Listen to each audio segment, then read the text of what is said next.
नमस्कार, मैं हूं नरेश तनेजा और आप देख रहे हैं navbharattimes.com के डिजिटल प्लेटफॉर्म कार्यक्रम। दोस्तों, दिल्ली और एनसीआर में अभी बेमौसम बरसात हुई है और काफी समय से पिछले एक महीने से ऐसा बार बार हो रहा है कि मौसम अपनी करवटें ले रहा है। गर्मी में सर्दी हो रही है, बारिश भी हो रही है और तेज गर्मी भी पड़ रही है, ठंडी हवाएं भी चल रही हैं।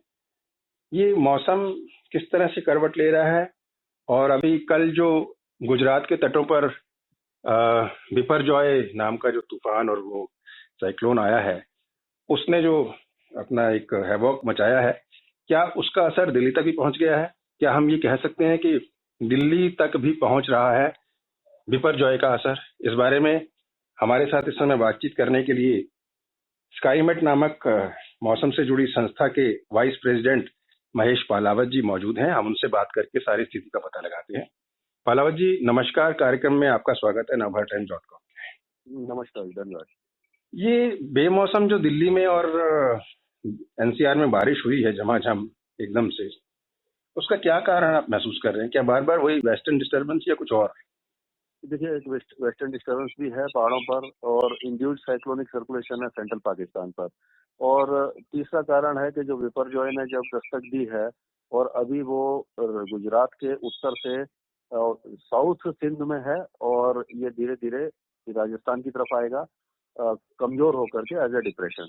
तो उसके प्रभाव से नमी वाली हवाएं दिल्ली तक, पंजाब तक, हरियाणा तक आ रही हैं और ये जो वेस्टर्न डिस्टर्बेंस और इस जो नमी वाली हवाएं हैं अरब सागर से जो आ रही हैं, इनके कॉम्बिनेशन से बादल बने हैं जो साउथ हरियाणा में, दिल्ली में और जो उत्तरी राजस्थान में बने हैं। तो उसके कारण ये बारिश हुई है और अब हम कह सकते हैं कि आगे भी अब बादल तो छाए रहेंगे और जैसे आज 16 तारीख है तो 18, 19 और 20 तारीख को भी दिल्ली एनसीआर में बारिश हो सकती है और चांसेज हैं कि मध्य प्रदेश और जो राजस्थान है वहाँ भारी बारिश हो। महेश पालावत जी, आप कह रहे हैं कि ये जो एक तो वेस्टर्न डिस्टर्बेंस या पश्चिमी विक्षोभ का असर है जो एक वैक्यूम बना देता है, और दूसरा पाकिस्तान के ऊपर जो एक आप बता रहे हैं मौसम की जो गतिविधियां हुई हैं, तो बेशक कल परसों से वाकई उमस भरा वातावरण बना हुआ दिल्ली में। तो ये उमस भरा वातावरण भी अगले 3-4 दिन बना रहेगा या ये ज्यादा तक कंटिन्यू करेगा? देखिए, उमस तो अभी रहेगी क्योंकि जब मानसून आ जाता है तो पूरे मानसून में और जो हवाएं हैं वो पूर्वी दिशा से चलती हैं, बंगाल की खाड़ी से नमी लेकर के आती हैं। तो जब बारिश होती है तो राहत मिलती है, लेकिन जो ह्यूमिडिटी है वो ज्यादा बनी रहती है और ये अभी जो ह्यूमिडिटी है ये पूरी अरब सागर से जो हवाएं आ रही हैं उससे है। तो जब भी बारिश रहेगी तब मौसम कंफर्टेबल रहेगा और जैसे ही बारिश रुक जाती है और टेम्परेचर थोड़े से बढ़ते हैं तो क्योंकि उमस पहले से ही बनी हो तो डिस्कम्फर्ट बढ़ जाता है। तो ये इस तरह का तो दौर आता रहेगा जब बारिश रुकेगी। लेकिन अभी मान के चलिए कि आप 18 से 20 तारीख के बीच में बारिश की संभावना बन रही है और वैसे दिल्ली के साउथ में ज्यादा तेज बारिश होगी पर दिल्ली में भी उसका असर देखने को मिलेगा। लेकिन एक बड़ी अजीब सी चीज लोगों के दिमाग में आ रही है कि पहले 29 जून को मानसून आया करता था, तो उससे पहले बारिश नहीं हुआ करती, प्री मानसून शावर्स होते थे तो होते थे।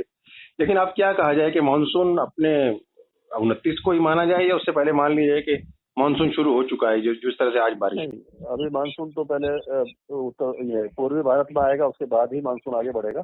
अभी तो ये उत्तर पूर्वी बिहार में ही आया है और प्री मानसून गतिविधियां ही देखने को मिल रही हैं।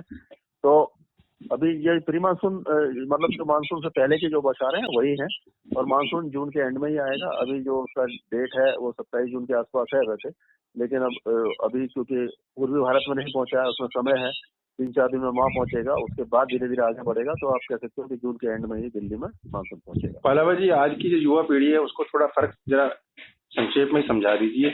बारिश हो रही है तो फिर मानसून किसे कहते हैं? मानसून जब होता है कि जब लगातार जो बादल आए और नमी लगातार बनी रहे, पूर्वी हवाएं चलती रहे तो उसको मानसून कहते हैं। और उससे पहले जो भी बौछारें पड़ती हैं वो प्री मानसून की तरह होती है। लेकिन जो भी 1 जून से 30 सितंबर तक पूरे भारत में बारिश होती है उसको मानसून में ही काउंट किया जाता है आंकड़ों के हिसाब से। कब से कब लेकिन अभी मानसून 1 जून से 30 सितंबर तक जो 4 महीने हैं वो मानसून के होते हैं। भारत में कहीं भी बारिश होती है तो उसको मानसून की बारिश में ही काउंट करते हैं। लेकिन जब तक मानसून पहुंचता नहीं है किसी जगह में तब तक वो आप कह सकते हो कि वो एक तरह से प्री मानसून जैसी ही गतिविधियां हैं।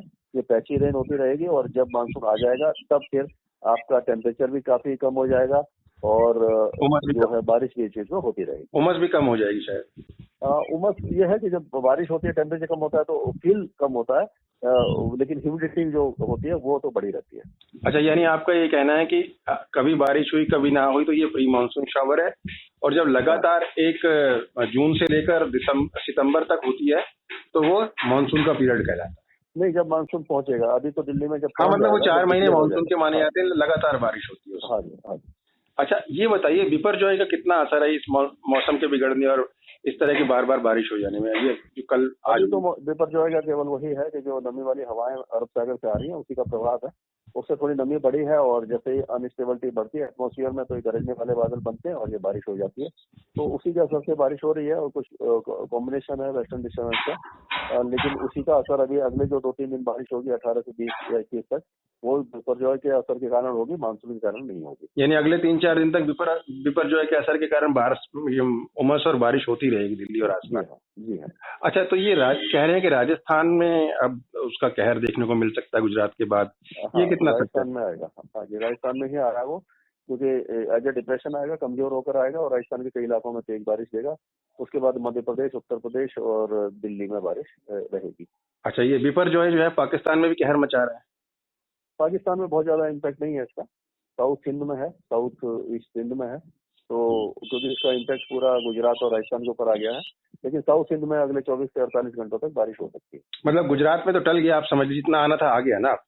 जी हाँ, अब तो वो लैंडफॉल के बाद कमजोर हो जाता है। अच्छा, महेश पाल जी, आपने हमें समय निकालकर जानकारी दी, इसके लिए आपका धन्यवाद।